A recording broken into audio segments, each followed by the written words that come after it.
Good morning and welcome. This is Pastor Lucy Painter with your daily insight. And today we continue with the topic boundaries. We say the boundary is a line which marks the limit of an area. It is a dividing line. And we say that we are focusing on boundaries because beyond all, we are supposed to guard our heart, for it determines the course of life. Other version says that is where the issues of life flow. And today I want us to see types of boundaries. One type of boundary and the basic boundary is the skin. The skin, your physical skin, is the basic boundary that defines you physically. And I know you have heard people use the metaphor when they say that their personal boundaries have been violated. You have heard people saying, he really gets under my skin.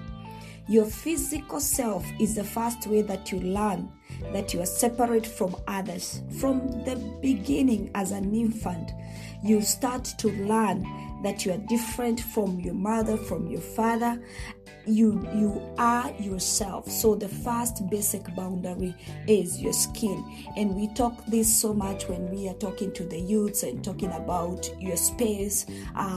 We usually say the arm's length space. And even at this time, we are social distancing and we are keeping our space 6 feet apart.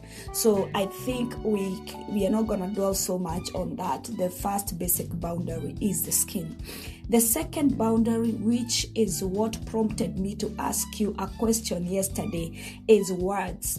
The most basic boundary setting word is no. It lets others know that you exist apart from them and that you are in control of you.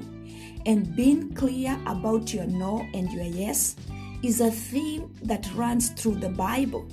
You know, the Bible says in the book of Matthew 5:37, but let your statement be yes, yes, or no, no. Let it be a firm yes or a firm no. Anything more than that comes from the evil one. This is Jesus telling when he was teaching, and he said, let your yes be yes. Let there be no gray areas. When it comes to boundary words, when you say yes, let it mean yes. When you say no, let it mean no. And this is something that many of us struggle with. We say yes when we mean no, or we say no when we mean yes. But it's important for us to be clear, and that's what Jesus said, let your statement be a yes. The Amplified Version says, let it be a firm yes or a no. Anything more than that comes from the evil one. You know, those gray area, there may be, I'm not sure, we'll see. It brings confusion. It brings confusion. And you know, at the same time, Jesus gave a parable about two sons, a father who had two sons. One son was told, can you go to the field? And he said, no, I'm not going. But later he changed his mind and went.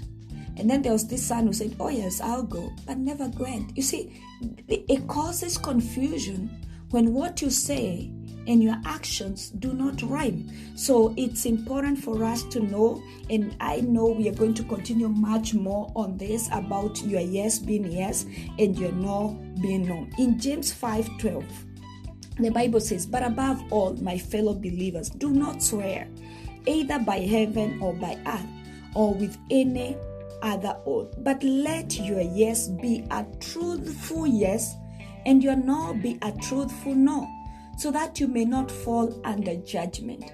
You see, the first time Jesus said, anything that comes in between here, anything else, if it's not a yes or a no, anything that comes between, anything more than that is evil. And then James is saying, so that you may not fall under judgment. So the moment you do not stand with your yes or with your no, you subject yourself to judgment.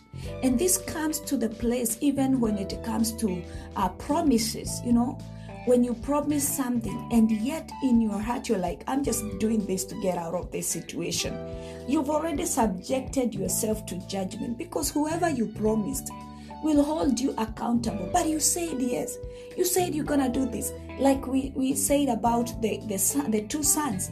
They subjected themselves to judgment. And Jesus asked, who among the two did what was right?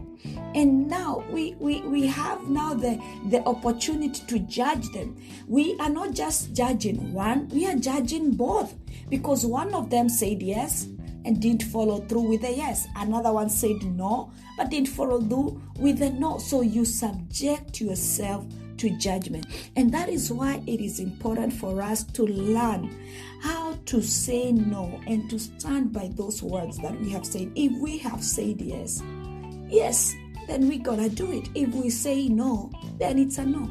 And that is why it comes to the place where you have to be truthful, even in your relationship. If somebody is asking you to do something that you feel it's oppressive, that you feel it's not fair, it is better when you speak up and say no than to just say, okay, I'm just gonna say okay because, I don't want to offend him. I don't want to be seen like, I'm not a good person. But today I challenge you. Let your yes be yes and let your no be no. Because our words are boundaries. They set the limit. When you tell somebody no, and we know that with our kids, we know how to tell them no. We know how to tell them yes. What happens to our fellow people when we relate with people? Why can't we say no when we really mean no? And we say yes when we mean yes. This is Pastor Lucy Painter. We are learning about boundaries and how to establish them and maintain them. God bless you. Shalom.